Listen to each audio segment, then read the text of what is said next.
Bum bum bum bum bum bum bum bum bum bum bum bum. The Peter Dislike Show. Bum bum bum bum bum bum bum. I want to chime in one additional benefit of remote work that seems to be lost on the people who are pushing return to the office. I was talking to a friend of mine. He works on software, and he likes to return to the office for some bizarre reason, right? He likes the connectivity and all that, which is great. But you don't have to return completely to the office to have that, right? I appreciate that. The kind of work that I do right now kind of does require the in-person touch, right? I teach at a community college. The students need it. But there was one big benefit, and this one probably is easiest to explain with an example. So we're getting ready to see a lunar eclipse on next Wednesday, and so I was reflecting on the last solar eclipse that I saw back in April. The eclipse was in Kerrville, Texas. You guys may remember when I took the trip there. I drove there actually, and it was a 4 or 5 day drive, and I was sleeping intermittently. Right, you're on the road, and some of the places that you may not 100% trust. Not to mention the change in the environment was kind of rough. So I would pull over and sleep 2 3 hours, and then I would keep driving. And when I did the calculation, I was sleeping less total than I did back home in Phoenix, and I was much more well rested.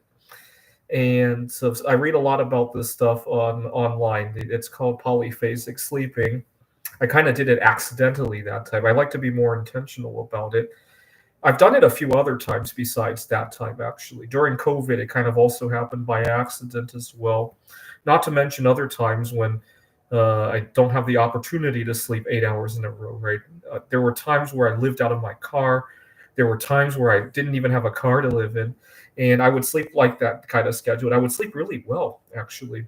There was a time that I lived in my office at work, and I didn't want to be caught living there. So I would catch a few hours of shut eye like that until I figured out a schedule that worked and nobody would see me. Now, did it work? Yes and no.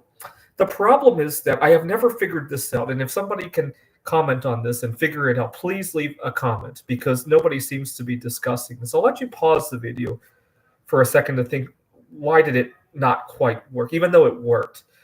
The problem is that the loss of the train of thought will eat up a lot of the time you thought you were saving with the polyphasic sleeping. So, for example, instead of sleeping 8 hours a night, if I sleep 3 segments of 2 hours, right, I sleep 6 hours altogether.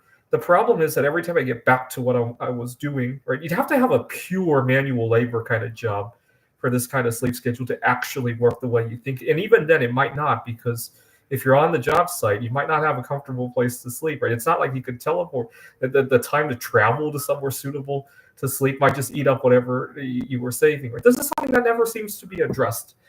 But I'll give it another shot at some point because I did feel so much better. And I did, in theory, save a lot of time, right? I didn't get a lot of productivity back, but I did save a lot of physical time, right? So I'll have to see how that turns out. But feel free to leave a comment if you've ever tried it and what your mileage was.